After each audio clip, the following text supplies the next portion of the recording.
So what I have here today is a complete set of the Ghostbusters cars. They were exclusive to Walmart in the US. In other countries, it might be a little different. But anyways, we'll start off with the first car. There are 8 cars in total. This is car number 1, which is Drift Tech.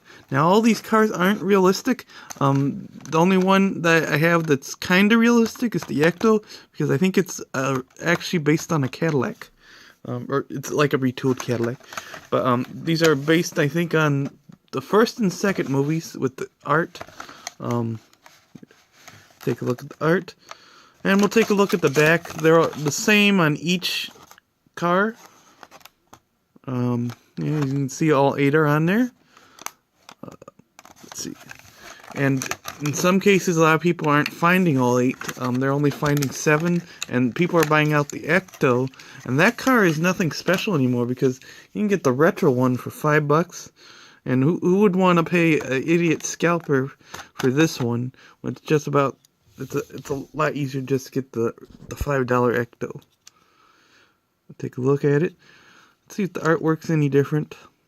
I noticed a lot of people on YouTube tend to not open these. I practically open everything, except maybe like supers and stuff like that. Yeah, it's not really that great. It's got a plastic body, this one. It's called Drift Tech. Next one, I think people like this one. I think it's okay, and it's probably my second favorite out of all these. It's the bread box. Here's the card art. I think this character is Slimer. I did see the second the reboot. Not sure if I liked it that much. I might have to see it again in order to, get a better feel of it. Sometimes when I see a movie once, it's not really as good, but second time it might be great. I think a lot of people were pissed because it ruined the nostalgia of the older movies. Yeah, and I think all the original casts made a cameo except, I'm not really sure what his name is, the guy that played the smart doctor guy with glasses. Yeah, but Bill Murray and Dan Aykroyd, I think, appeared in it. I think Bill Murray was like a skeptic scientist or something, and Dan Aykroyd was the taxi driver. I forgot what the other guy is. I don't really know his name. But anyways, we'll get back on topic. Pretty nice. Yeah, nice image on there. Same image on both sides. It's just a plastic top. And you can see inside. Not really a whole lot to look at. But still pretty cool. Next one is car number 3. And it's Battle Spec, which is pretty cool. Kinda, I guess. Here's the card art. Yeah, I don't think a lot of people like this one that well. It's plastic body, metal base. I usually like the metal bodies. I think this may have been released recently in the Target Retros. If anybody knows about that. And I didn't buy that one, I don't think. I only bought like the ones I like. Sometimes I don't buy the whole set and stuff like that. But I mainly bought this because it was Ghostbusters. That's the same image on both sides. Pretty nice. Next one is Spec Tight. This one I think appears in a lot of these series. I think it was in a Star Wars series. You can see, I think this represents Ghostbusters 2.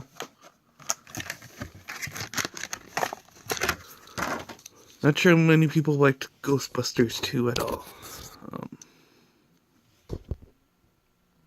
Yeah, here we go. We got it zoomed in, right? It's okay. These are cars. I wish they had some better cars. Maybe realistic ones. But then they'd probably have to pay 2 licenses on it. Yeah, and this is a metal base as well. Next one, car 5. This one's probably a little bit better. It's probably my 3rd favorite. Audacious. It kind of looks like a Subaru. That one that came out in the main line not too long ago, SX or something. Yeah, it's pretty nice.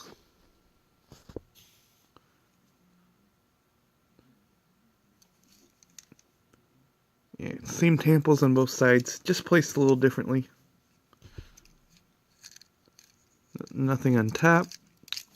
Still pretty okay. It's Like I said, my third favorite. Next one is this Phantasm one. Here's the card art. I'll focus in a little. Pretty cool.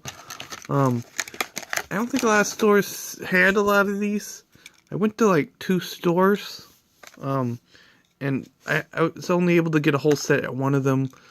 It's probably pretty hard to get the whole set now.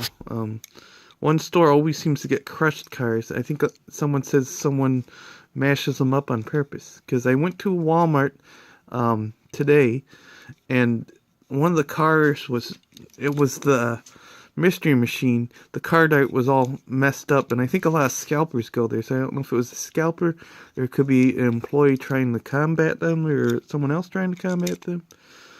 But, yeah, but that store seems to have a lot of ruined cards. Okay, next one, which is car number 7. Ghostbusters Ecto 1.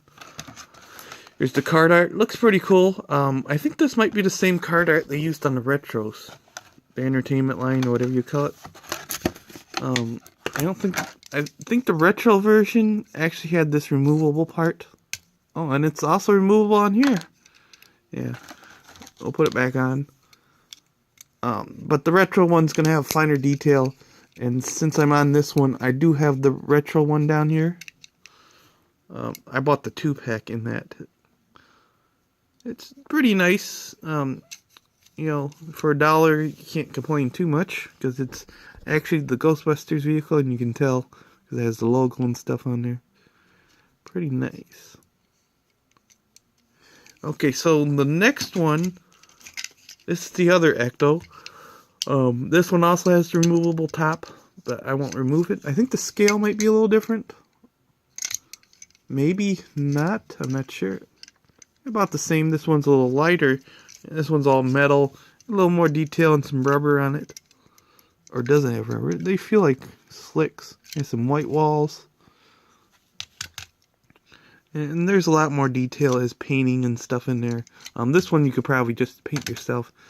And probably another reason that people might buy this is to edit this. I think someone on Instagram like changed the color on it. Still pretty cool. This one I bought in a 2-pack, and it costs like $9. You could probably get this at Walmart. Because they're not flying off the shelves like they used to. I remember the retro one, you could not even get one because they would scalp them and then charge $15. Now you can't even find them at the toy shows because they don't want to buy them and then not sell them at all.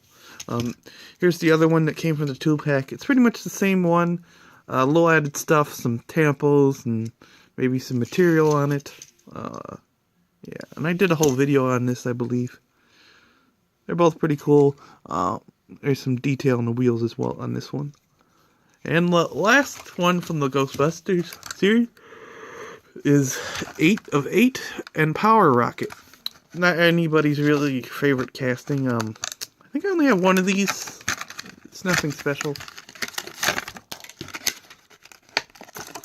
Take a look at the card art again if you didn't see it, because I thought I didn't show it long enough. Anyways, it's a plastic bodied car. All these, I think, except maybe 2, were metal. It's okay, it's not great. They could have used this, like, if they ever did a Batman line, it could look like a Batmobile or something if you painted it black. It's not really that great of a car, I don't think. Tampos are about the same on this one. I think once in a while they'll change the tampos on each side. The Mario set was the only one that had different tampos on. I think there were 2 cars. I don't know if it was the Bread Box and the Super Van. It was one of those 2. But I think the Super Van actually had the different tampos on both sides. But that's the last of the Ghostbusters set. I do have something else to review that I've been holding off for a long time. It actually got buried underneath something. I got this Ecto 2, the Ghostbusters 2-pack. They're from the movie. I don't really remember seeing this motorcycle a lot. When I watch movies, sometimes I play with my phone, look up Facebook and stuff, and sometimes I think I miss a lot of the movie. But I remember, what's his name? I think it's Chris Hemsworth. The guy that plays Thor, that drove in on this towards the end. Here's the card art if you want to see that.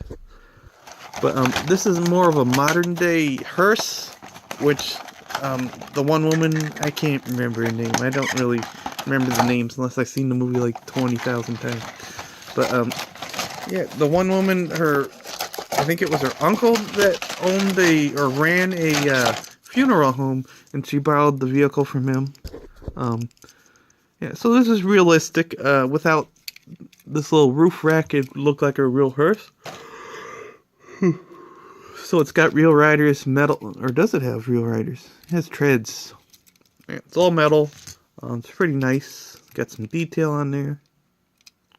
Red tough caps. There's the back on it. I think this is actually a 1980s hearse. Yeah, and I think the one from the original Ghostbusters movies was like a 50s one. Anyways, it's pretty nice. I normally have a shelf where I put like entertainment castings like this, but I pretty much ran out of room because I used the bottom shelf to put my Minion figures on, which I should just move down here because I have a bunch of those and they take up probably more space. The next one, which is going to be the last car that I look at, is what is it called? The Ecto 2. It's a motorcycle. It has a saddlebag with a bunch of stuff on it, equipment. The wheels are actually metal. Not metal, plastic. There might be a reason, because if you actually had rubber, these might just come off if you took them off, because I had some that had motorcycles with real rubber, and they would come off. In case you didn't know, the scale on this is actually probably a lot bigger than 1/64th, because if this was to scale, it wouldn't be as big as the car. Anyways, it's still pretty nice. Pretty much the main reason to like it is the Ghostbusters logo. It has a license plate on the back. Nice metal on it. But yeah, that's pretty much about it. This was every car from the Ghostbusters series. I was actually lucky enough to find the dollar Ecto, because I only found one actually at the Walmart I got these from. Yeah, and this is a pretty popular casting. But anyways, you can like, share, comment, subscribe, and have a nice day.